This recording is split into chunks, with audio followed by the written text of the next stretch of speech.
Casi 6 meses de gobierno de presidencia de Javier Milei. ¿Quién es Javier Milei hoy? ¿Cuáles son sus fortalezas? ¿Cuáles son sus riesgos? ¿De dónde vienen?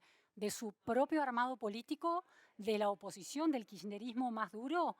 ¿De la sociedad? ¿De la oposición más dialoguista? De eso vamos a hablar hoy en la repregunta con Pablo Nopov. Muchísimas gracias, Pablo, por estar hoy en la repregunta. Un placer, gracias.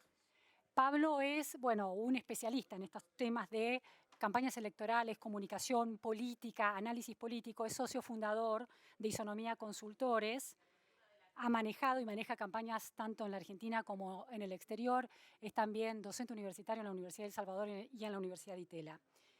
Pablo, pensando en el Milei del año pasado, que gana las elecciones y transforma el mapa político de la Argentina, y el mapa transforma la época de alguna manera, ese triunfo, y el Milei al día de hoy, después de 6 meses de gestión expuesto a la realidad y a las restricciones de la realidad, ¿quién es Milei hoy y cómo se diferencia del Milei de 2023? Tal vez estás dando en uno de los puntos más interesantes de esta presidencia o de este presidente, porque es un presidente ciertamente distinto a los presidentes que tuvimos históricamente. Es un presidente, por ejemplo, que contraintuitivamente parte de su poder es mostrar que no tiene todo el poder. Y esto lo hace a Milei que todos los días sea en una parte del día presidente, pero en una parte del día sea como candidato o retador del poder. ¿Y por qué esto es interesante? Porque de alguna manera corre la línea de asunción de presidencia. Es como que es menos presidente que estos 6 meses. Es como si fuese presidente 2 meses candidato y 2 meses una conjunción de cosas. Insisto con esto contraintuitivo porque históricamente tuvimos y quisimos tener presidentes muy poderosos y parte del ejercicio del debate o de la tensión que hace sobre el poder le permite, por ejemplo, que la conversación no sea sobre su presidencia, sobre la actualidad, sino todavía tenga mucha atención sobre quienes estuvieron antes y quienes de alguna manera lo tensionan para no poder ser del todo presidente. Interesante, retador, está en el centro del poder político por lo menos, pero es un retador del poder. ¿Qué es el poder que confronta con Milei o cuál es el poder que Milei plantea y arma para confrontar? Yo creo posiblemente, veremos con la historia cuán exagerado es esto, pero Milei es algo más parecido a un interregno que otra cosa. Lo que pasa es que estamos muy en el momento, entonces nos cuesta ver la dimensión de cambio. Yo creo que esto se trata de algo mucho más grande que Milei. Milei es la figura que representa posiblemente el quiebre con ese sistema, que es quien lo reta y lo desafía todo el tiempo. Lo que él llama casta, lo que sintetiza y se ha convertido en un lugar común que es casta. Exactamente. ¿Por qué eso para él es necesario e interesante? Primero, porque lo deja como el último, como el más nuevo, como el necesario. Porque además hay de las 3 emociones que imperan hoy en Argentina, una que es el enojo, y ese enojo es con el sistema, y él lo sabe usufructuar. Un elemento también distintivo y diferente de este Milei a otros presidentes, inclusive al candidato que tuvimos el año pasado, es que interpela muchas veces a muchos argentinos sin siquiera hablarles o mirarlos, solo cuando él enfrenta a los que esos argentinos tienen enfrente. Yo digo, Luciana, que el sujeto político a representar en la Argentina hoy, en la Argentina que viene, es el argentino no privilegiado. Y Milei no está gobernando con ese y para ese, pero sí lo tiene cerca cuando se enfrenta a los privilegiados. A los privilegiados, a los políticos que defendieron los privilegios, a los privilegiados que gozan de esos privilegios. ¿Quiénes son los privilegiados? Esos, pero muchos más. Hay un texto, me lo recomendó Santoro hace algún tiempo, de Duvet, la época de las pasiones tristes, sí. Y muestra entre otras y muestra cómo, entre otras cosas, las desigualdades cotidianas chicas también nos representan mucha tensión. Entonces vos tenés mucha tensión con aquellos multimillonarios que ves que disfrutan de privilegios que no sabes bien dónde quedan, pero tal vez también ves cosas más cercanas.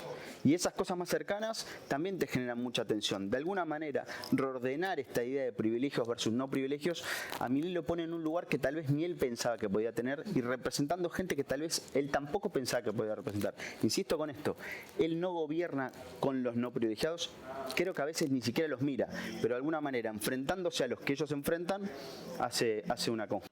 Y cuando decís los no privilegiados, ¿te referís a los sectores más vulnerables que tradicionalmente representó el peronismo o el kirchnerismo? Esos, los jóvenes, también esa clase media cansada, si querés, de esta idea de me siento mal porque hice las cosas bien. Y de alguna... ¿Cómo se sería? Hay una idea que es, si querés, qué es ganar y qué es perder, ¿no? Y muchas veces esta discusión de no pago este impuesto dentro de la moratoria, ¿eso es ganar o es perder? Pagué siempre los impuestos, ¿eso es ser un ganador o ser un... Claro, hacer las cosas bien de manera tradicional en un país como Argentina termina yendo en contra de uno, esa es la idea. Esa es la conversación del no privilegiado cotidiano. Claro. Esta idea que puede ser un hermano, un amigo, un primo que dice, che, no, esto no lo hagas porque esto no pasa nunca. ¿Hasta dónde eso no genera tensión también? Milei, de alguna manera, siendo una figura con todas esas condiciones que vemos, trata de interpelar esta idea de fin de esos también privilegios. De alguna manera, si querés, es una conversación muy de fondo. Por eso digo, me parece que esto es más grande. El cambio es mucho más grande que Milei. Aún Milei yéndole bien o mal, va a faltar mucho cambio. Eso quiere decir que una de las lecturas muy instaladas es que Milei también conserva su popularidad a pesar de un fuertísimo ajuste, un ajuste histórico y una fuertísima recesión, porque del otro lado hay un vacío, no hay alternativa política. Eso quiere decir esta idea de que hay un interregno, que Milei representa algo más grande que sí mismo y hay una época en funcionamiento, poniéndose en marcha, una época distinta. Quiere decir que también falta mucho tiempo para que exista una alternativa, un llenado de ese vacío que, bueno, no encuentra, que no se opone, de ese vacío que una vez completo puede resultar una oposición a Milei. Hay argentinos que no tienen tiempo para sí y se lo están dando a Milei. Yo eso no lo he visto nunca. Ajá. Son personas que tienen problemas para llegar a este fin de mes, pero le dan más que este fin de mes a Milei. Muy interesante. ¿Y por qué puede suceder eso? Por lo que mencionás no es que falte una alternativa, sino más bien lo contrario. Está y la conocen y se han ido de ahí. Girar o cambiar en Argentina se convirtió en girar en U. Cuando lo haces 2 veces volvés al mismo lugar del que te fuiste. El argentino se va a resistir todo lo posible a hacerlo. Antes de eso va a tratar de que esto funcione, porque insisto que no se trata de Milei. Números redondos, tendrás 50% de aprobación Milei. Tenés un poquito más de 3/4 de argentinos que quiere que a Milei le vaya bien. Pero no se trata de Milei, se trata de ellos. Esta es la conversación del poder. Por eso muchas veces gran parte de la conversación, desde las entelequias, de las maquetas, no termina de entender el fenómeno Milei. Y yo creo que el fenómeno no es Milei, yo creo que el fenómeno es sociedad. Y vos recién mencionabas a los hogares socioeconómicos medios o medios bajos. El fenómeno electoral más importante de las últimas grandes elecciones en la Argentina se dio en esos hogares con los jóvenes. No los jóvenes solo votando a Milei, los jóvenes siendo líderes de opinión. Cuando yo era chico, Luciana, en azul, mi papá médico, director de hospital, yo siempre fui el hijo del doctor, mi papá era quien nos contaba cómo era el mundo. Claro, en la familia los adultos hablaban de la política y te lo contaban. Estos son los buenos, estos son los malos, hay que elegir. Lo siguiente fue los jóvenes revelándonos. Cuando nos decían una cosa, nosotros hacemos otra. El fenómeno que todavía no dimensionamos, el no la ven posiblemente, son jóvenes que le dijeron a sus papás cómo era la vida. Y se lo dijeron con amor, con un nivel de madurez que todavía no dimensionamos. Ese es el fenómeno que representa el interregno que todavía no entendemos y nos va a llevar años a entender. ¿Tenés alguna hipótesis de cómo se produce esa transformación? Porque esos jóvenes son el resultado de 20 años casi de relato kirchnerista, ¿no? De una escuela y de una conversación en las escuelas públicas donde la militancia estudiantil muy cercana y muy identificada, muy simpatizante del kirchnerismo, se hacía escuchar. Entonces, ¿cómo se produce ese cambio de que un relato fundacional insistente termina generando jóvenes que muchos se criaron o muchos pasaron parte de su infancia y adolescencia en ese sistema de valores y de nociones, termina un día comprendiendo el mundo de otra manera y apostando a un candidato como Milei? ¿Qué pasó ahí? Nosotros, Luciana, hablamos del primer metro cuadrado. Conceptualizamos eso como una manera de simplificar una mirada que representa lo que nos pasa. Nosotros no vivimos en Argentina, vivimos en porciones de Argentina. Y lo que nos pasa en esas porciones es lo que nos pasa. Y esos jóvenes lo que entendieron es que esa narrativa de derechos no les había llegado. No era cierto, se había acabado, no alcanzaba. Y lo más interesante es que cada vez que alguien desde el poder les decía, cuidado porque vas a perder lo que tenés, ese joven le decía al padre, no te preocupes, no nos entienden, no los escuches, es otra cosa. Por eso digo el nivel de madurez. Esos niños, jóvenes, adultos, le dijeron a sus padres, esto es con amor, o sea, yo te veo trabajar todos los días, yo sé el esfuerzo que hacemos, pero también veo cómo vivimos. Entonces, lo que sucedió es la estricta realidad en ese primer metro cuadrado, con jóvenes muy maduros, con un nivel de ciudadanización, entre comillas, absoluto. Ciudadanización en paralelo a la pretensión de dominio de la ciudadanía de un Estado muy presente como era el que sostenía el kirchnerismo. Lo que pasa es que a mucha velocidad, en los últimos años, se quebró esa idea de sensación y necesidad sobre ese Estado por lo que les sucedía en ese primer metro cuadrado. Y Milei tal vez lo que logró es, con pocas palabras, representar ese quiebre de una sociedad que logró agrupar. Porque por primera vez en toda la grieta de las últimas 2 décadas de macrismo-kirchnerismo, lo que hizo Milei fue lograr agruparlos. Entonces la sociedad dijo, no es por ahí, es por acá. Había muchas opciones electorales el año pasado. Ahora Milei logró representar, insisto, de manera muy sencilla y cristalizar ese enojo y esta puesta en valor, si querés, de estos 6 meses de gobierno. En esa comprensión ciudadana de los jóvenes que ven que el sueño de sus padres no se concreta y el personal tiene serios riesgos de no poder concretarse, con esa matriz conceptual muy dominada por la visión kirchnerista, el fracaso económico del kirchnerismo muy claramente en el último gobierno, el que terminó el año pasado, el de Alberto Fernández, con la última gestión de Sergio Massa, es una determinante clave de esa construcción de una mirada diferente de esos jóvenes ciudadanos, ¿o había otros factores tan importantes como ese? Había otros factores, pero ese fue un factor determinante. ¿Con una buena gestión económica racional no se habría producido o no habría sido tan grave el fenómeno? Podrás haber tenido, si querés, una discusión sobre veamos opciones. Lo que determinó, si querés, esa última matriz económica es no vamos a conversar sobre esto. O sea, esto está terminado.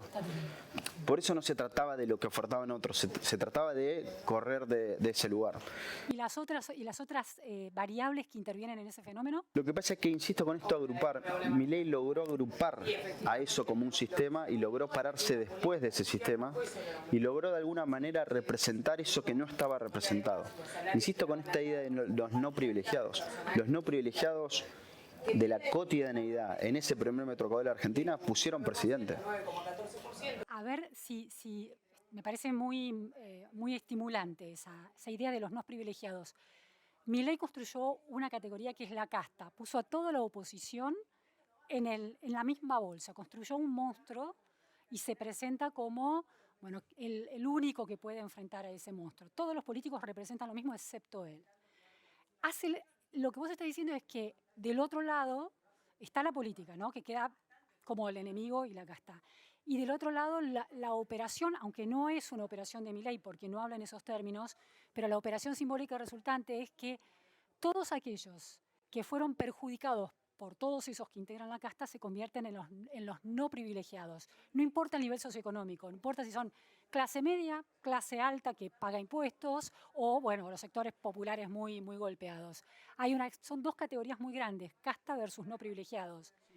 Y Milei se convierte en el representante de los no privilegiados en contra de la casta, en ese juego, en ese game online casi. Lo curioso es que él se convierte en el representante de ellos porque está castigando a los que los dejaron en ese lugar. Claro. Por eso todavía hay algo vacante en la Argentina, que es mucho más grande de lo que todavía estamos viendo.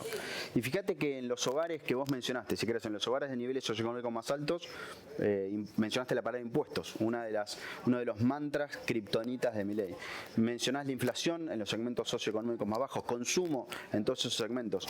De alguna manera Milei logró encontrar ahí algo muy potente y es muy importante para él seguir siendo el nuevo, porque el problema sería si empiezan a pararse algunos después de Milei. Por eso sigue siendo el retador, porque si se paran después de Milei, él también empieza a ser responsable de los últimos caídos, digamos. Hay también caídos en estos últimos años. Ahora, ser el nuevo tiene algo de imposibilidad. Con el paso del tiempo uno se convierte en viejo. ¿Qué le pasa a un gobierno después de 6 meses, cuando ya empieza a generar sus propias deudas, su propia marca en un legado histórico, ¿no? La semana pasada, el tema de la energía, del gas y del cálculo, los errores de cálculo de cuánto gas podía entrar, cuánta plata se le pagaba, cómo se le pagaba, o el impacto sobre jubilaciones. ¿Hay algún riesgo de que esa percepción de Milei como el que está fuera de todo, entonces puede oponerse al poder, empieza a cambiar con el paso de los meses? La respuesta es sí. no sabemos cuándo. Hubiésemos pensado que ya hubiese pasado, o que hubiese pasado más de lo que pasó. Con la inflación de diciembre ya podría haber pasado, y no pasó. Yo por eso creo que, entre otras cosas, parte del acierto contraintuitivo es ser todavía un retador por momentos del poder. Y te pongo un ejemplo, si querés, que no es o sí es comparable, que es en El Salvador Bukele. A solo semanas de ir por su reelección, siguió mostrando grandes tensiones con el poder. ¿Qué es el poder en ese caso? Mira, te lo retrato en un ejemplo. En un ejemplo. A pocas semanas de su reelección, él volteó un monumento que era un monumento que habían construido y puesto en valor los distintos partidos políticos, el sistema, el poder, que era una especie como un encuentro y paz y diálogo. Y él lo voltea y dice, acá no hay encuentro, acá hay pacto. Los agrupa a todos y dice, estos son los malos. Pacto espurio. Espurio. Dice además que hay corrupción por el sobreprecio. Además lo voltea con estética, si querés, como Estados Unidos en Oriente. Y además era de metal. Lo funda, hace alcantarillas, te pone alcantarillas, te toca la puerta y te dice, es la primera vez que ellos hicieron algo por vos. Eso solo ahora es de ser reelecto. Lo que quiero decirte con esto es, no es que él tardó 4 años en voltear eso, esperó. Claro. Entonces, ¿cuál es el desafío?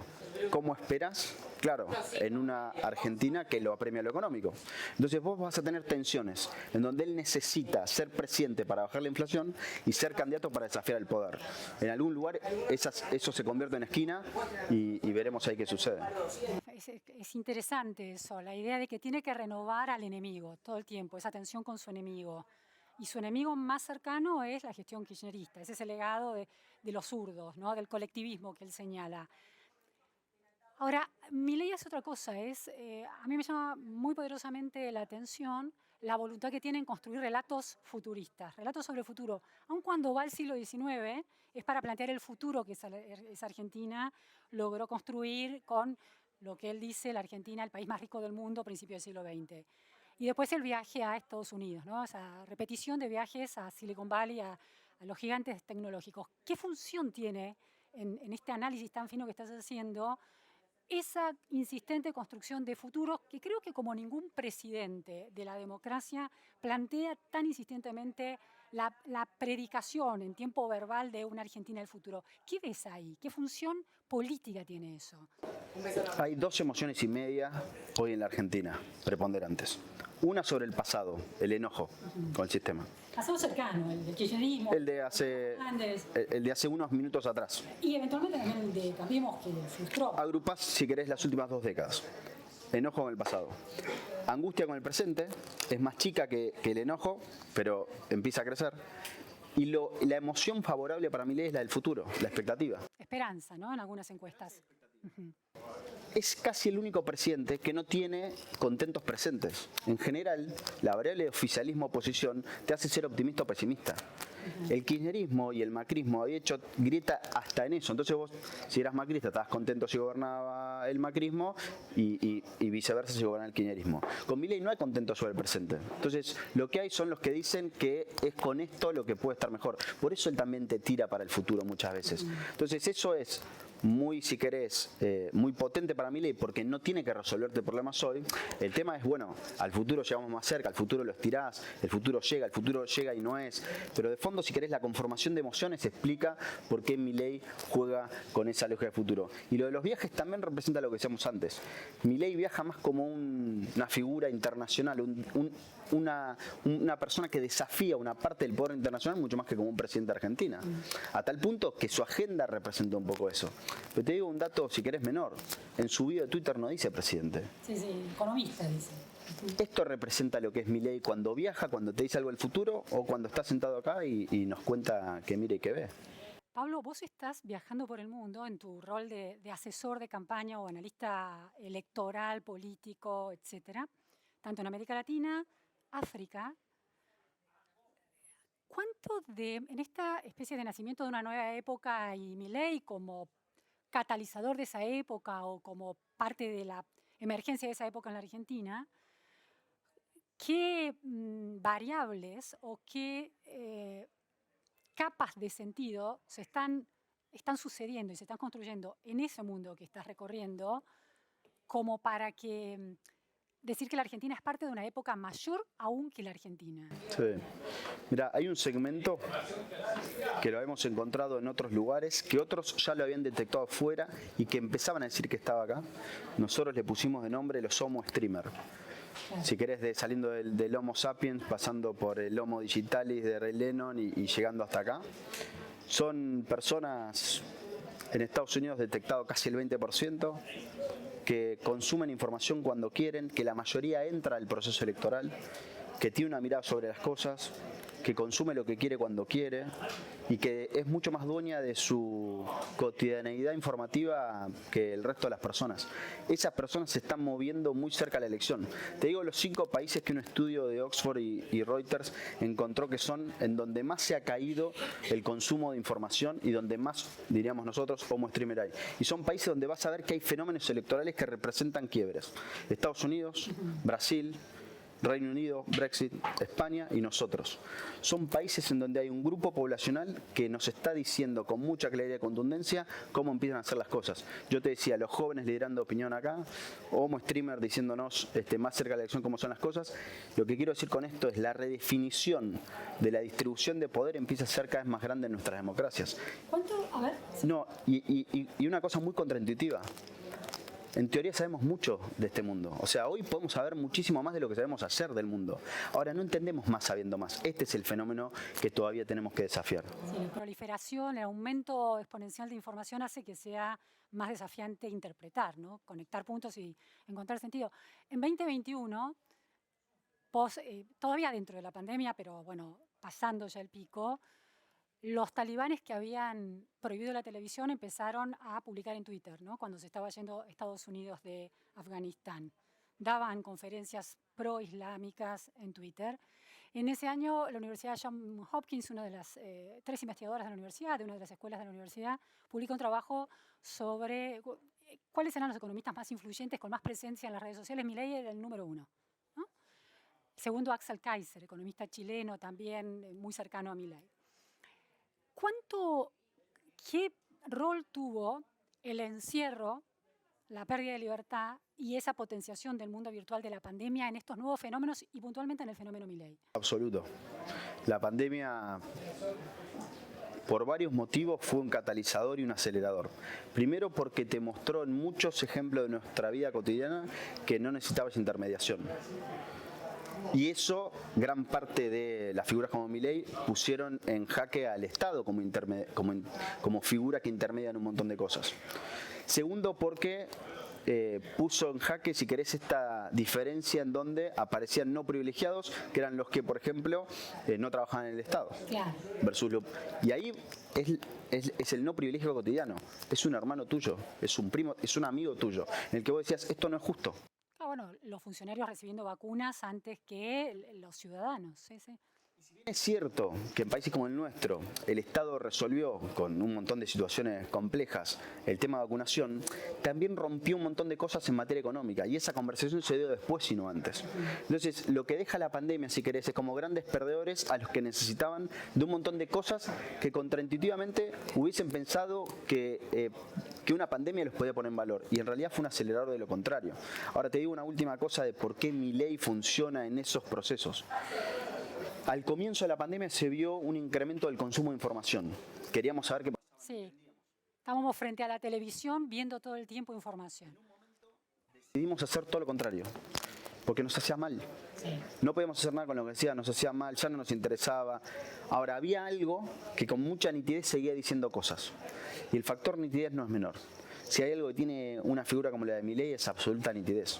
Y lo que mostró, además de lo del Estado, la pandemia es que la ambigüedad no es identidad. Y las personas elegimos cosas que entendemos qué son. Ahora, ¿qué es lo que te muestra también esto del nuevo mundo? Que vienen representaciones más chicas. Milei es la figura con más aprobación de la Argentina hoy. Ahora es el presidente que a los 6 meses tiene menos aprobación de los últimos 5 presidentes. ¿Qué es lo que te quiero decir con esto? Que es el más grande de los chicos. La pregunta no se trata ya de grandes o chicos, se trata de nitidez o no nitidez. Lo que empieza a definir liderazgos en este mundo, digo esta Argentina, pero este mundo, y desde este reino hacia adelante, desde este interreino hacia adelante, tiene que ver con nitidez. Nitidez es también tiene la contracara de la simplificación excesiva, ¿no? ¿Cómo ves eso? Lo que pasa es que, no sé, si querés desde Kundera para acá hay simplificación. Lo que pasa es que por la demagogía, digamos, por esta idea, si querés, justamente de la capacidad de simplificar cosas. Lo que pasa es que hay algo más que la simplificación. Tiene que ver con si confías en lo que está diciendo. Milei logró y encontró en un grupo de ciudadanos la capacidad de representarse. Yo te decía jóvenes que rompieron la elección en su casa. Después hubo otro fenómeno en redes sociales, que eran en general jóvenes hablando de Milei. El fenómeno electoral más importante se dio no de candidato hacia ciudadano, sino de ciudadano hacia ciudadano.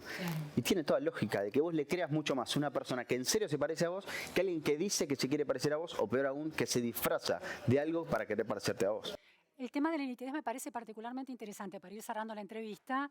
Uno, siguiendo esa línea de análisis, uno podría decir que en 2023 Juntos por el Cambio tuvo un problema de falta de nitidez, ¿no? No se entendían los mensajes. Recuerdo ese momento de una entrevista de Patricia Bullrich con Diego Seyman en el que habla unas cosas rarísimas sobre el momento de la humanidad, de la inclusión, ¿cómo se llama el filósofo? Bueno, se me fue el nombre ahora. Al gobierno, y Diego se quedó preguntándole, no entiendo. Como no se entendían los mensajes, pero sí se entendía el de Milei. La semana pasada, Cristina Kirchner tuitea con una frase como muy contundente. Hablaba de los funcionarios que no funcionan, el gobierno también tiene funcionarios que no funcionan, por eso he hecho algunos, y por eso la crisis energética.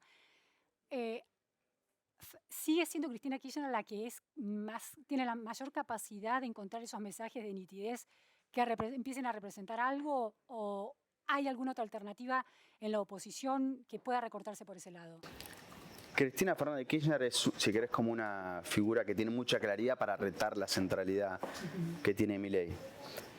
Tiene un problema, que es que está creciendo en su ponderación como opositora entre los más cercanos a Milei, no entre los que fueron más cercanos a ella. Se está vaciando la representación opositora. Entonces Cristina está tensionando para seguir teniendo la centralidad opositora, pero lo está logrando con más eficiencia entre los que la quieren enfrente y no los que la tenían al lado. O sea, quienes votaron a Milei eventualmente y apoyan este proceso de cambio, son los que más la mencionan a Cristina como opositora que los que no lo votaron a Milei. A la hora de cuestionarlo a Milei encuentran una intérprete en Cristina Kirchner, pero los que pudieron haber votado al candidato Massa no la citan. Se está vaciando ahí y se está fortaleciendo si querés, en el núcleo más duro del gobierno. Esto representa todo lo que dijimos hoy. Esto es un interregno, es mucho más grande que Milei, es mucho más grande que Milei y Cristina. Posiblemente todavía no sepamos ni siquiera cuán cerca podemos estar de visualizar el final de este cambio. Así que no ves una estabilización de la representación política en un 60% de centro-derecha más dura, versus un pequeño porcentaje o un 25-30% de centroizquierda a la kirchnerista. ¿No crees que se estabiliza así? Yo creo que tenemos que desaprender para volver a entender. Y todas las categorías que usamos hasta hace 2 veranos atrás, vamos a estar haciendo algo de fuerza para que pasen. Coincido. Muchísimas gracias, Pablo. Placer. Muy interesante. Realmente esto fue todo en la repregunta. Gracias.